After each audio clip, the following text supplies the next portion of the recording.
For generations, Germany has been a pioneer in armored vehicle technology, consistently producing some of the most advanced, reliable, and battle-tested tanks and combat vehicles in history. Known for their precision engineering, superior firepower, and cutting-edge protection systems, German armored designs have shaped the evolution of mechanized warfare. German armor has proven its worth on battlefields across the globe, from peacekeeping operations to high-intensity conflicts, where its lethal firepower, exceptional mobility, and battlefield resilience have made it a force to be reckoned with. If you think the Abrams is the true backbone of NATO's armored forces, think again. The tank we're about to discuss has been the cornerstone of Western armored power since the Cold War. Engineered to be a deadly hunter of Soviet tanks,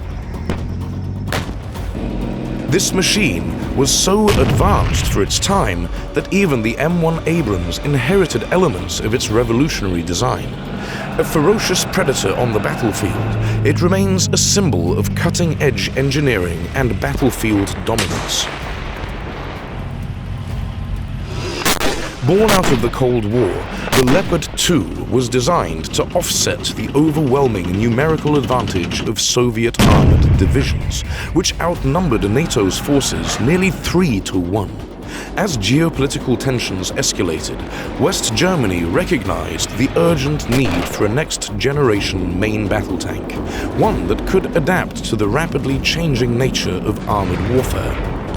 Competing tank for tank with the Warsaw Pact was not an option, so NATO and West Germany focused on building superior tanks instead of just more. When the Leopard 2 entered service in 1979, it was not only cutting-edge, but also outmatched anything the Soviets could field at the time. A distinctive blend of balance and adaptability served as the foundation for Leopard 2's design philosophy. It aimed to unify three core components: protection, mobility, and firepower. Unlike some of its contemporaries, which heavily leaned towards one aspect, often at the expense of others, the Leopard 2 sought to strike an equilibrium. First, let's take a look at its protection. The Leopard 2 employs a multi-layered spaced armor design throughout its structure. This complex armor is constructed from steel plates of diverse hardness levels, combined with elastic substances and other non-metallic components. It's been speculated that the tank might use what's known as Burlington armor, a composite matrix reportedly developed by the United Kingdom and shared with West Germany. Additional layers of armor are bolted onto the face of the turret on Leopards and the A5 variant and later versions to protect the tank from frontal assault. In this upgrade, the roof covering the armor modules is cut open, and new armor modules are inserted to offer better protection against modern AT systems like Javelin. The A7+1 variant has passive all-round protection for the crew from threats such as IEDs, mines, or anti-tank fire. For urban combat, the Leopard 2 can be outfitted with various modular armor packages. The design of the Leopard 2 adheres to the concept of compartmentation. Possible fire or explosion sources have been relocated away from the crew. The blow-off panels on the compartment roofs will direct the explosion and fire away from the crew in the event of a detonation. The Leopard 2 is equipped with a Drager NBC overpressurization system to protect the crew from nuclear, biological, and chemical threats. What about mobility? Powered by a water-cooled 12-cylinder MTU MB873 diesel engine with 1,500 horsepower, this cat is one of the fastest tanks around. More than 21 horsepower per ton is sufficient to propel this 73-ton armored giant to a maximum speed of 43 miles per hour. Just like a hunting feline, this tank is very aware. The Commander is equipped with an independently stabilized panoramic periscope sight for day and night observation and target identification. It provides a 360-degree view in every direction. The Commander's periscope thermal image is displayed on a monitor inside the tank.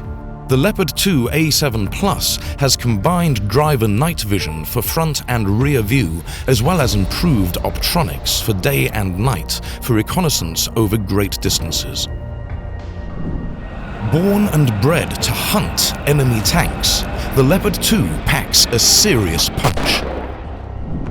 The Rheinmetall 120mm smoothbore gun, which was later adapted for use on the M1 Abrams, is the primary armament for production versions of the Leopard 2 in either the L44 variant or the modern L55 variant.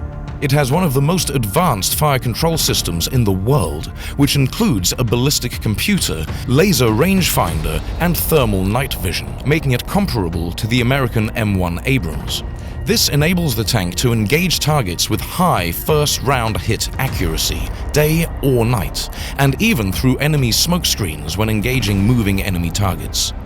According to reports, the Rheinmetall DM53 and DM63 rounds are capable of penetrating 750mm of tank armor at a distance of 1.2 miles when fired from the L55. Rheinmetall has also developed an upgrade for Leopard 2 tanks that enables them to fire the Israeli Lahat anti-tank guided missile, which can engage targets up to 20,000 feet away from the main gun.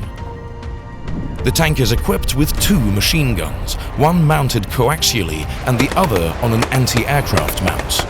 The Leopard 2 A7 Plus also boasts a stabilized remote controllable weapon station, or FLW-200, that can be equipped with a wide range of weapons, including the infamous Browning M2 HB-50 caliber. Modern warfare is not just about tanks.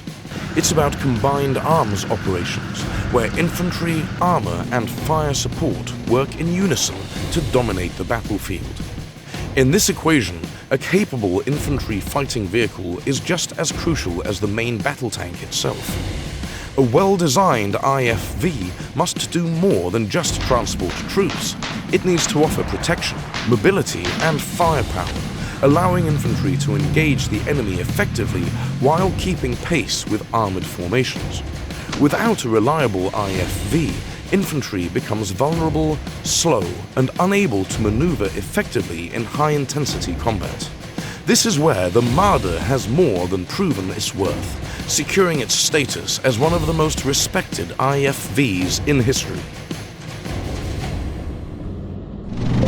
Born amidst the rapidly evolving battlefield conditions of the Cold War, the Marder Infantry Fighting Vehicle project was initiated in September 1959. The goal was to create the first true German armored infantry fighting vehicle. The project was founded on a set of core military requirements. Paramount among these was the need for a high-capacity vehicle. Flexibility was also a key requirement. The design needed to allow for straightforward transitions between combat and dismounted combat modes. Finally, given the potential for chemical warfare on the modern battlefield, comprehensive nuclear, biological, and chemical, or NBC, protection was deemed indispensable. Its introduction to the German Bundeswehr in 1971 marked a significant milestone in the history of armored warfare. Delving into the physical attributes of the Marder, one immediately appreciates its substantial size. With a length of 22.5 feet, a width of 10.6 feet, and a height of 9.8 feet, this IFV has a commanding presence on the battlefield. This metal colossus tips the scales at 33.5 short tons, making it a formidable force on the field. Beyond its armored shell, the Marder houses a crew of 3, a driver, gunner, and commander. Additionally, it can accommodate up to 6 fully equipped infantrymen in the rear compartment. A robust MTU-MB833EA 500 six-cylinder diesel engine powers the Marder and produces an impressive 600 horsepower. This power translates as a top speed of 40 miles per hour on road, while maintaining a respectable 15 miles per hour off-road. The engine's efficiency and endurance provide the Marder with an operational range of about 311 miles, making it an asset in prolonged combat operations. With a ground clearance of 1.48 feet, the Marder 1A3 exhibits impressive maneuverability in diverse terrains. It can conquer vertical obstacles as high as 3.28 feet and handle steep inclines with a gradient of up to 60%. Its capabilities extend to managing a side slope of 30%, demonstrating excellent stability. The Marder's cross-country prowess allows it to traverse a trench as wide as 8.2 feet. Moreover, it can ford water bodies with a depth reaching up to 6.56 feet, making it a versatile asset in a variety of combat environments. The Marder 1A3 that Ukraine has received and is using on the front lines is a significant upgrade over the original model. The 1A3 variant boasts significant upgrades in its armor composition to enhance its battlefield survivability. This new armor package was engineered to withstand 30mm cannon ammunition, while including enhanced frontal armor on the hull and supplementary armor on the glacis plates. In addition to this, conformal add-on armor was fitted on both sides of the turret to boost its resilience against direct hits. The hull was further fortified with 3 box-type armor components on each side. To defend against aerial threats, spaced armor plates were installed on the roof to trigger the premature detonation of top attack bomblets.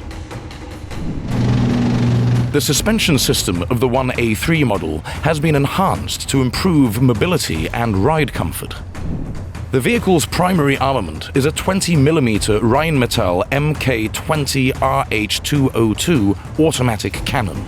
Mounted externally, this high-caliber weapon boasts an elevation range of plus 65 degrees and a depression of minus 17 degrees, with a full 360-degree turret traverse. The Rheinmetall cannon is capable of a rapid fire rate of 1,000 rounds per minute, achieving an effective firing range of up to 1.6 miles against ground targets and about 1 mile against aerial targets. In addition to the main cannon, the Marder 1A3 is equipped with a 7.62mm coaxial machine gun, MG3. The machine gun is supplemented by 2 banks of 3 electrically operated 76mm smoke grenade discharges, providing a dense smoke screen for tactical maneuvers. Finally, the Marder 1A3 showcases a Milan anti-tank guided missile launcher station. Located on the right side of the turret and operated by the commander, the station has 1 missile ready to fire and can store 6 more inside the vehicle. The latest Milan missiles have a maximum range of about 1.9 miles, significantly enhancing the vehicle's combat capabilities. This concludes our episode that provides a glimpse into the venerable Leopard 2 and Marder IFV. So what do you think about these powerful vehicles? What other pieces of military hardware would you like us to cover in our future episodes? Also, if you were lucky enough to see these armored vehicles up close, or better yet, operated one, please comment.